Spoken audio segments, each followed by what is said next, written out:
as an artist என்னால சில விஷயங்கள் தான் எடுத்து சொல்ல முடியும். அதுக்கு மேல என்னால ஒண்ணும் பண்ண முடியாது. டைரக்டர் நடின்னு சொன்னா நடிக்க வேண்டியதா. That's my duty. இது எஸ்கேபிசம். உங்க பொறுப்பை நீங்க தட்டி கழிக்க பாக்குறீங்க. இந்த மாதிரி சீன்ஸ் வேண்டாம்னா நீங்க டைரக்டர் கிட்ட தாராளமா சொல்லலாம். உங்க சீனியாரிட்டிக்கு அவர் கண்டிப்பா மதிப்பு கொடுப்பார். சரிம்மா. சார், இனிமே இந்த மாதிரி சீன்ல எல்லாம் என்னால நடிக்க முடியாது சார். என் பொண்ணுக்கு பிடிக்கல சார். சொல்லிடுறேன். அப்பா. ஓகே, எனக்கே உடன்பாடு இல்லைன்னு சொல்லிடுறேன். சரியா? Are you happy? என்ன ஏமாத்துறீங்க? இது வரைக்கும் உன்னை நான் ஏமாத்தினதில்லை, பொய் சொன்னதில்லை, உங்ககிட்ட இருந்து எதையும் மறைச்சதும் இல்லை, முன்னால நடிச்சதும் இல்லை. இன்னைக்கு மட்டும் இல்லம்மா, என்னைக்குமே நான் அப்படிதான் இருப்பேன்.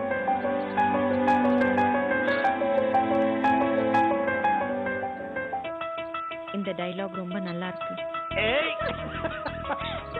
தொலைஞ்சானுங்க, இதோட அழிஞ்சானுங்க. ஆட்டம் க்ளோஸ். பாலிடிக்ஸ் சாமி, பரமபத விளையாட்டு. ஏணியில மேல ஏறி போறவங்க பாம்பு வாயில மாட்டிக்கிட்டா கீழே வந்து தானே ஆகணும். இந்த ஜிடிஆருடைய பிரெடிக்ஷன் என்னைக்குமே தப்பாது. மொபைல் கட் பண்ணாத, வெயிட் பண்ணு, இன்னொரு இன்ட்ரெஸ்டிங் நியூஸ் வந்துகிட்டு இருக்கு. You are going to be arrested. முதல்ல அந்த காலை கட் பண்ணுங்க. உட்காரு உட்காரு. டேய், நான் உங்கள்கிட்ட அப்புறமா பேசுறேன். நீங்க பேசினதெல்லாம் இந்த மொபைல்ல கேப்சர் பண்ணிட்டேன். இத கொண்டு போய் சிபிஐ கிட்ட கொடுக்க போறேன். வதந்தியை பரப்புறதுக்காக உங்களை அரெஸ்ட் பண்ண போறாங்க. கலைவாணி, நான் 50 தாண்டினவன், நீ 20 தேடுறவ. உன்ன மாதிரி நான் எவ்வளவு பேரை பார்த்திருப்பேன். இதையெல்லாம் வச்சுட்டு என்ன ஒண்ணும் பண்ண முடியாது மை டியர் பேபி. திருந்தவே மாட்டீங்க. வா சாரதா, குட் மார்னிங். எப்படி எம்ஆர்பி பார்க்காமலே சொல்றீங்க நான் தானே? அதான் நீ வரதுக்கு முன்னாடியே ஹாஸ்பிட்டல் நெடி வந்துடுதே. என்ன நர்சிங் ஹோம்ல இருந்து வரையா? சொன்ன டயத்துக்கு கரெக்டா வந்துடுற. I like it. ஆனா உன் பொண்ணு தான் டயத்தை கீப் பண்ண மாட்டேங்கிறா. அதுக்கு காரணம் உங்க பேரன். அவ ரெடியா தான் இருந்தா. சரி சரி, பதிலுக்கு பதில் பேச வேண்டாம். அவங்க வரட்டும், யாரால லேட்டுன்னு கேட்போம். சாரதா, உன் சம்பந்தியை பார்த்து விஷ் பண்ணிடு. மாடியில தான் இருக்கா. சரி. இல்லைன்னா மூஞ்சியை தூக்கி வச்சுப்பா. இந்த சீரியல்ல வர இந்த இவ மாதிரி. எந்த சீரியல்ல வர எவ மாதிரி? இத பாரு, சீரியல்ல சொன்னாலும் பேர சொல்லக்கூடாது. நீ போய் அவளை பாரு போ. சாம்பல் ஆனது துளசிக்கு தெரிய மாட்டேங்குது. சாரி எவரிபடி, லேட் ஆயிடுச்சு. லேட்டா வந்துட்டு என்னத்த சாரி வேண்டி கிடக்கு? என்னால ஒன்றும் லேட் கிடையாது. நான் ரெடி ஆயிட்டேன். ஒரு ஃபோன் கால், ஒரு ஐடி கம்பெனி டுமில் ஆயிடுச்சு. கூடவே எல்லா கம்பெனியோட ஷேர் பிரைஸஸும் டமால். போய் ஷேர் மார்க்கெட்ல உட்கார வேண்டியதானே.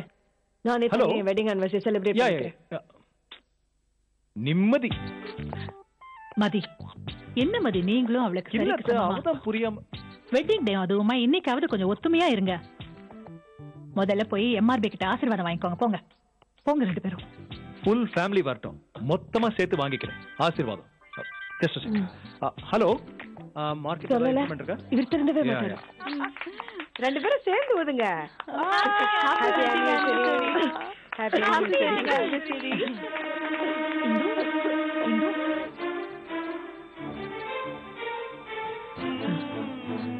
அது ஓகே.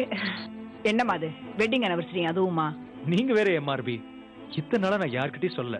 ஃபர்ஸ்ட் நைட் அன்னைக்கு இப்படிதான் ஊதுவத்தி புகை தாங்காம இவ இரும வீசிங் வர நான் உடனே பயந்து போக ஃபர்ஸ்ட் நைட் ஃபுல்லா நான் இவ முதுக தடவி விட்டுட்டே இருந்தேன்.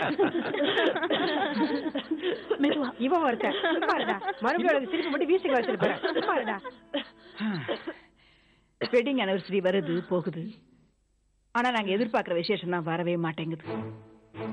நீ என்னைக்கு கன்சீவ் ஆகி என்னைக்கு குழந்தை பெத்து? ஏய், அதுக்காக நீ ஃபீல் பண்ணாத. கவலைப்படாதீங்க எம்ஆர்பி. எல்லாத்துக்கும் ஒரு வேளை வரணும் இல்லையா? நீங்க வேணா பாருங்க, அடுத்த வருஷம் இந்த வீட்டுல ஒரு குழந்தை தவழும். நான் இதை ஆர்வமா சொல்லல எம்ஆர்பி, அடி மனசுல தோணுது.